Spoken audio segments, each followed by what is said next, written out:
pain. Even Buddhas and Bodhisattvas cannot save you, so how can one not be fearful? Father, is there any other way? Yes, there is. The third way is one must have determination and courage.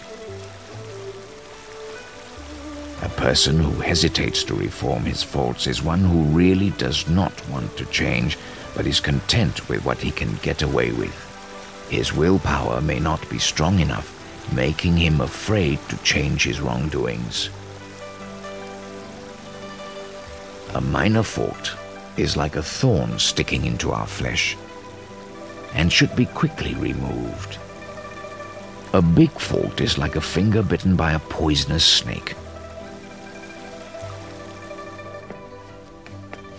We must cut off that finger without hesitation to prevent the poison from spreading and taking our life. There are also 3 methods of practice in helping us reform. First is changing through action, second is changing through reasoning, and third is changing from the heart. Since the methods vary, so do the results of change. For example, if I killed living beings in the past, I now vow not to kill again starting today. If I was angry and yelled at others in the past, I vow not to get angry starting today. This is how a person changes through action. However, this is merely suppressing yourself not to do something, and it is difficult to achieve the objective of getting rid of your faults permanently. A more ideal method is changing through reasoning.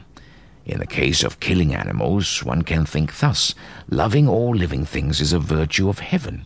All living things love life and are afraid to die. How can I be at peace with myself by taking another's life to nurture my own? We should know that the way to healthiness lies in the utilization of our energy and not delicacies. We can be nourished just as well by consuming vegetarian food. Why let your stomach become a graveyard? If you think about it, you will naturally feel sorry for these animals and be unable to swallow their flesh.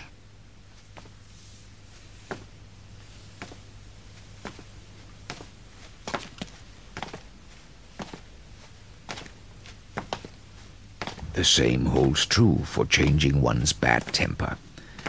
One should think of the fact that everyone is not the same and has his or her individual strengths and weaknesses, and as such, we should understand and accommodate one another.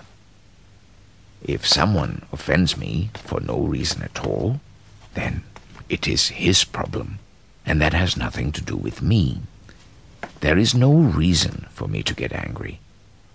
Therefore, no benefit, but rather harm is derived from killing animals and getting angry. There are other faults and offenses we can change along the same lines. If we can understand the reasoning behind the need to reform, we will not make the same mistake twice. Though a person's fault can amount to thousands of different types, they all stem from thoughts of the mind. Tianqi, come here. If your heart is rooted in vices such as desire, fame, profits, or anger, you don't have to find ways to get rid of each fault. All you need is a sincere, kind heart and the willingness to practice kind deeds. As long as your heart is virtuous and kind, then naturally your mind will not generate any improper thoughts. All mistakes stem from the heart. Therefore, one should change from the heart. Do you understand? Yes, I do. If we are willing to cultivate our hearts, then it is possible to purify our thoughts right away. This is because wrongdoings originate from the heart. Purifying the heart can erase all improper and bad thoughts before they are carried out in action. The best way is by cultivating the heart and understanding the reason behind the need to change. The alternative way is forcing ourselves not to commit the wrongdoing again. Sometimes, all three methods have to be used to succeed at reforming a fault. During the spring-autumn period, there was a senior government official in Wei named Bo Yu-chu. When he was 20, he was already mindful of his past faults. He studied his mistakes and tried to correct them thoroughly.